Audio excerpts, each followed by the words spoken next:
In addition to all the locomotive photographs you've seen, the collection does have some motive power other than locomotives. For example, there are inspection cars and the Holmes crane, and here are tugboats.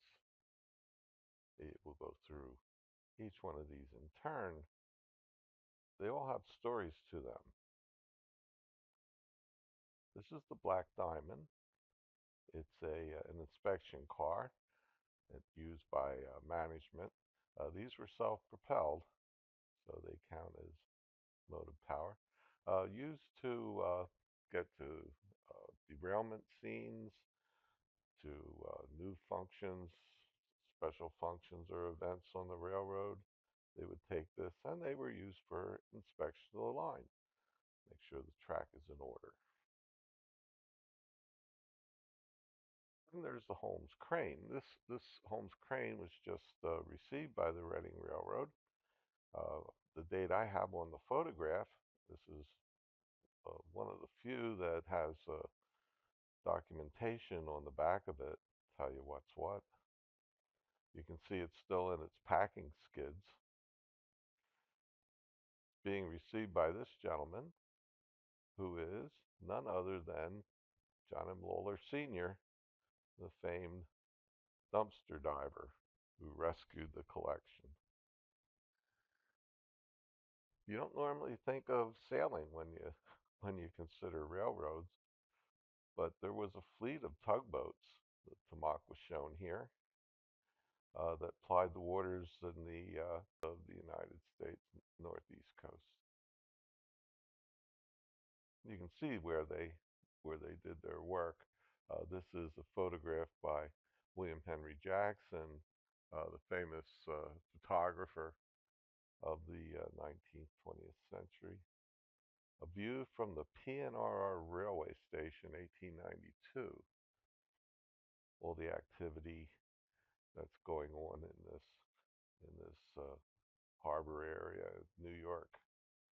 The tugboats went from Port Reading in New Jersey up to New England, up to Boston, making stops along the way. And they hauled primarily coal barges, sometimes taking two, three, four at a time. So this is the area of activity. It's shown here on this 1917 ICC railroad map. The ICC required the railroads to do evaluation of everything they owned. I mean everything. On one of the occasions, the tugboat Patience uh, became a real hero in this drama that was unfolding off of the Manhattan Bridge in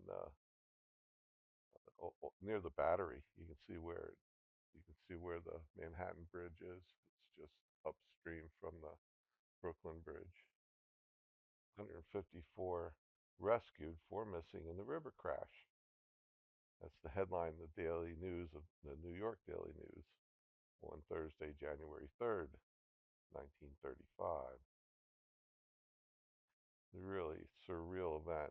If you take two of the newspapers from the period, one in North Dakota, Bismarck, North Dakota, and another in New York City, they have very similar reporting, but there are some interesting differences.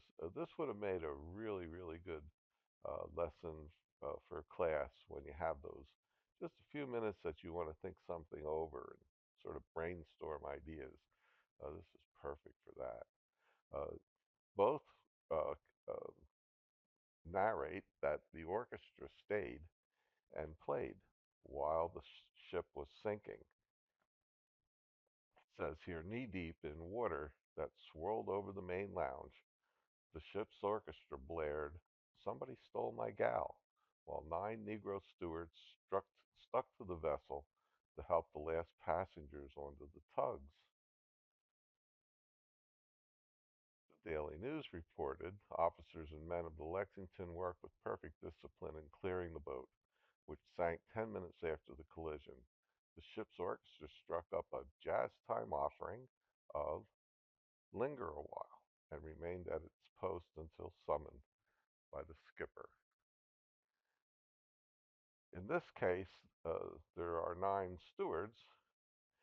In this reporting, well, in a little paragraph or two before, reported that there were four cooks that stayed and helped passengers.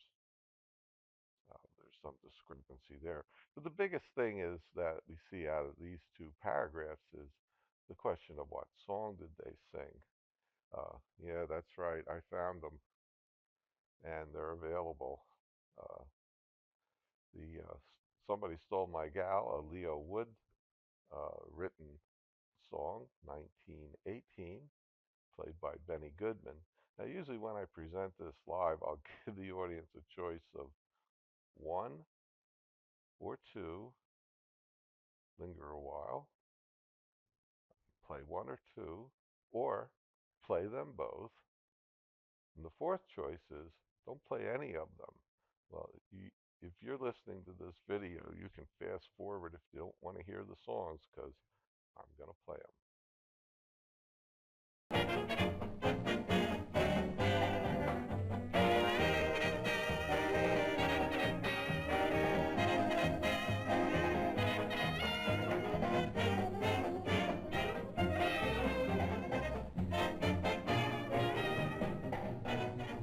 Somebody stole my gal, somebody stole my pal, somebody came and took her away.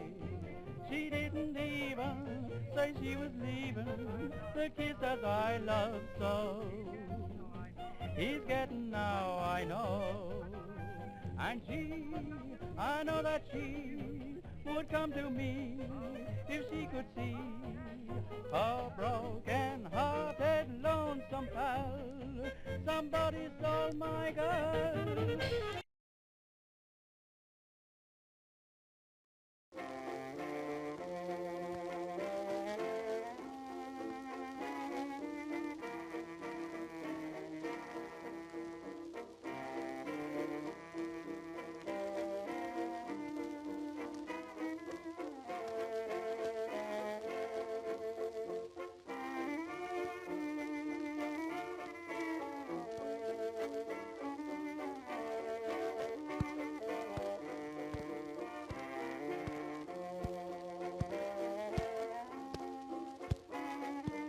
I found this just totally surreal.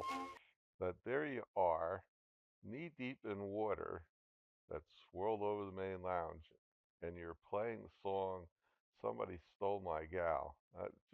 Just insane. On the other hand, when you take a look at this story, you're on a sinking ship, and the band is playing "Linger a While," which is just the opposite of what you're trying to do. It's get the heck out of there. So I just found this to be amazing. And if you lay the 2 newspaper articles out completely, you can detect all these little differences. They're not very meaningful like this is. And you can come to some conclusions on why there's a difference. Uh, it took 10 minutes to sync. You can play more than one song in 10 minutes, so it's conceivable that they played both of these songs. Or depending upon the distance someone was from the ship, Linger a While might have sounded like Somebody Stole My Gal. I don't know. They're not that similar, but they are from sort of the same type of 1920s era jazz form. 154 saved, 4 were missing. Musicians played on. Here's the Patience. The tug Patience followed astern the Lexington, threw over a rickety gangplank to the tilting deck of the Lexington, and took aboard 93 persons. The tug Diamond S rescued 12, the John Rube 47, and the Elmira rescued 4. It seems like some of the folks got onto the Patience, and then they were transferred from the Patience to one of these other ships. The other ships couldn't get a gangplank in place. Here's the Patience.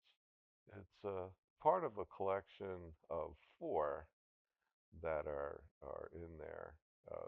There's two for the Tamaqua, and one each for the Schuylkill, Brandywine, and Patience. I found out that there was about 21 at one point that they owned, so that's quite a fleet.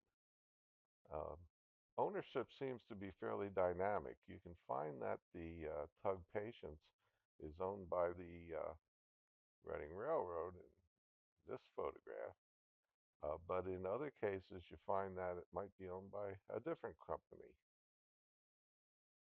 And the final point on this is that the Tug uh, went on to other rescues. Tug rescues fishermen. Three men from Atlantic City went adrift in a disabled motorboat, and it's pretty frequent that they pull somebody off a sandbar or help after a collision.